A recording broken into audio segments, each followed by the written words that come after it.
Hello, Swirly Nation, and welcome for the first time ever to the weekend recap, the 2011 Pens Elite weekend recap.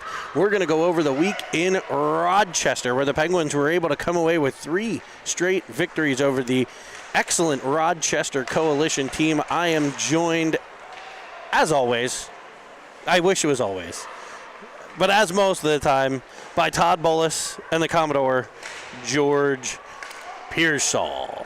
So we had a great weekend in Rochester. We're going to start off with a couple of highlights. Todd, why don't you take us through the first few? All right, the first few highlights here, a couple goaltender saves. My 2 favorite boys on the team have to be the goalies here. We're going to look at a couple by Rylan Calabrese, but it should not be discounted how well Squish played here too. So let's go into these first couple saves here by Rylan. Had 90 minutes between games and 85 minutes as Calabrese! Oh! Highway robbery with the glove! Big save by Rylan. Back come the Coalition on a 3-on-2. Bros forcing things to the outside. The shot comes in. Save. Sweet buttery crumpets on that one. What a save by Rylan.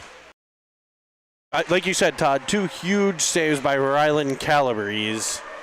They don't get better than that, Jeremy. Both of those, I hate to admit it, I was looking up the scoreboard, already counting them for Rocco there. But Rylan came up big there. Big time saves. All right, up next, we've got a couple more highlights we'll bring you through. All right, we got 2 here. 2 beautiful assists by number 12, Braden Pearsall here. The first one you'll see coming up to Zach Brenneman, then a beautiful pass off the pads over to the OG, 53 for a goal. Let's take a look. It to his partner, Chappie, as Pearsall spins back into the offense zone. He'll feed one backside. Whoa! And a no-doubter. You know what? That was all started by David Chappell there. To a spinning Pearsall. He's in. His shot. Nice. Tries final. Nice. And the OG gives it a tap-aroo. Tell you what, really nice play by Braden there. Went with the pass off the pads.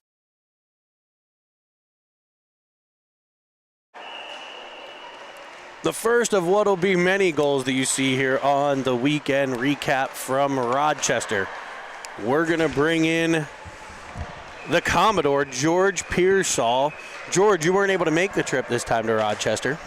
You were in Detroit. I was not able to make it, Jeremy, but I'll tell you, CinnyTV, must-see TV, kept us company. We were able to see all the big plays, fantastic announcing, and excited to show you a few more highlights now. All right, first up, what we're going to see, 2 big goals by number 90, Jack Carlson. The first one, you'll notice, he protects the puck with his body, comes in, makes a wicked wrister.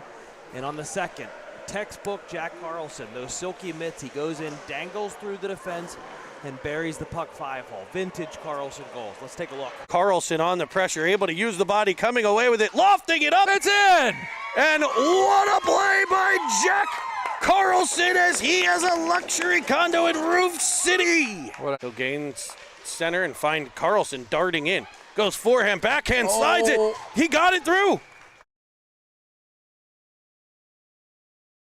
A pair of big ones by number 90 for the Penguins. We've got a few more highlights from Rochester for you here. George, you want to introduce those for us? You bet, Jeremy. We got 4 more. The first 3 by our talented wingers. We got Halliday with a wicked wrister. Flume buries a puck in front. Lucas Jones makes no mistake with it. And then finally, Braden Pearsall spins one in. Jones with space. Power move to the inside, to the outside. Bouncing puck and there it is. Good job. I think that was Jimmy there going hard. Olnak crunched hard against the boards. Able to get it free, and there it is. Oh, what a play. D'Angelo. It'll be Pearsall finding Jones. High slot. Nice. There and it is. A twisted wrister from 18 Jonesy. Pearsall battles behind, kicked out in front. Can they get one through? It'll be in. They will. Beezy for Sheezy.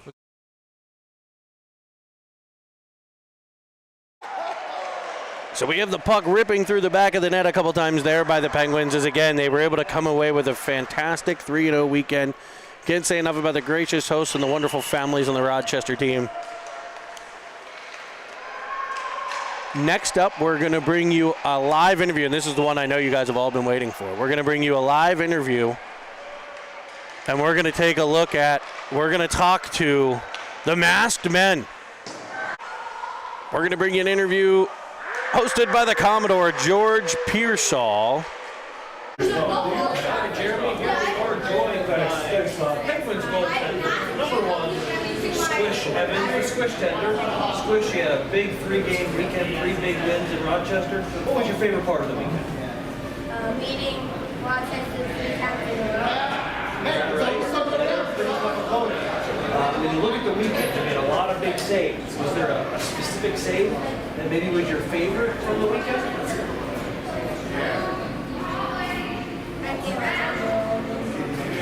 You can't remember all of them. Was there one in particular? A diving glove save, a poke check? What do you think? It sounds like they were all pretty good, right? They were all pretty good. All right. So it was a fun weekend on the ice, Squish. But it was also a fun weekend off the ice. When you were in Rochester, was there anything that you did off the ice that was especially fun for you?